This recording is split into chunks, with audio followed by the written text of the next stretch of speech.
Welcome. If you want to use split screen in your HAFURY Note 10, for the first you have to open apps that you are going to use.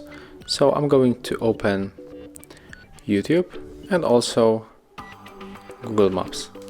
After that we have to go back one more time to our main screen, then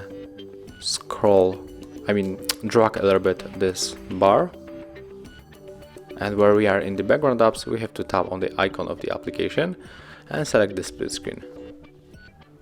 Right now just pick up the second application, and as you can see right now we are able to work on the two apps at the same time, and we can also just close it by swiping like that.